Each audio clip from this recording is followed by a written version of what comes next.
Je suis très fière d'avoir obtenu cette certification et le fait d'avoir été la première femme certifiée par la marque Ableton Live en France a du coup fait parler aussi de ce sujet qui reste toujours un sujet, c'est-à-dire le manque de femmes dans la musique et aussi dans la partie plus technique de la musique, donc dans les studios, au niveau de la prod et tout ça. Donc c'était intéressant parce que ça a fait beaucoup parler et beaucoup réfléchir, je pense, des personnes dans ce milieu.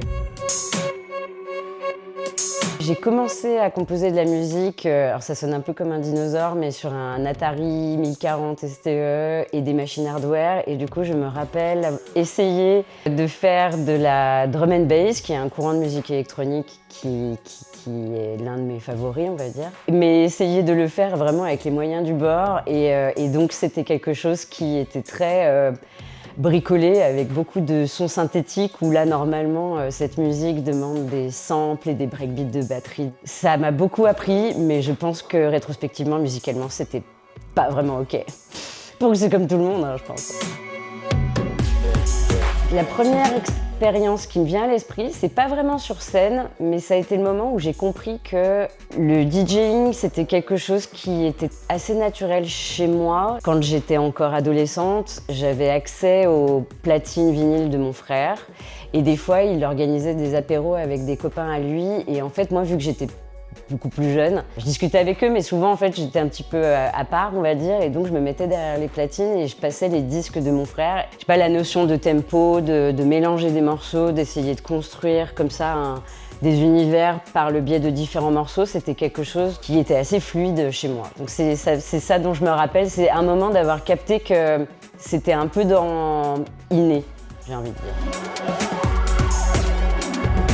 Là, spontanément, je pense à une date en live que j'ai faite suite à la sortie de mon précédent album qui s'appelle Rituals et qui est sorti en fait pendant la pandémie et donc que j'ai pas pu énormément jouer. Et quand on a recommencé à faire des dates, j'ai eu l'occasion avec mon binôme Yannick WSK de jouer du coup le live au Positive Education. Il y avait énormément de gens qui en fait m'avaient découverte et avaient écouté cet album pendant la pandémie, mais on n'avait pas pu partager ou célébrer la sortie de l'album ensemble vu qu'on était tous isolés les uns les autres. Il y avait un petit peu ce truc de rendez-vous qui avait lieu quelques années après la sortie de l'album, mais où du coup tu sentais qu'il y avait une excitation dans l'air et je me rappelle quand on a fini le set, j'étais très émue parce que les retours étaient très beaux et que les gens étaient vraiment présents, donc c'était très touchant.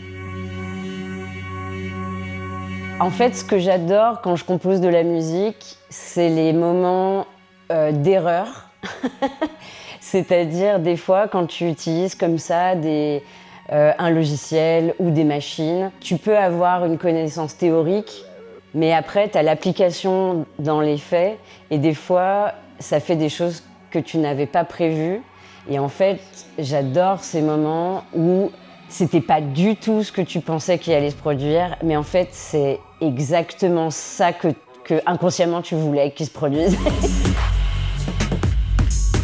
Là, spontanément, je pense au live de Rosalia pour la promo de son album Motomami et où en fait c'est un live qui joue sur les codes des réseaux sociaux, notamment la scénographie surtout, et où en fait on voit à la fois les danseurs et Rosalia performer sur scène, en même temps toute la partie technique, c'est-à-dire les caméramans, les perchman et sur scène également, et la captation vidéo qui se fait en direct. C'était hyper malin et très contemporain et j'étais assez jalouse parce que j'aurais voulu avoir cette idée.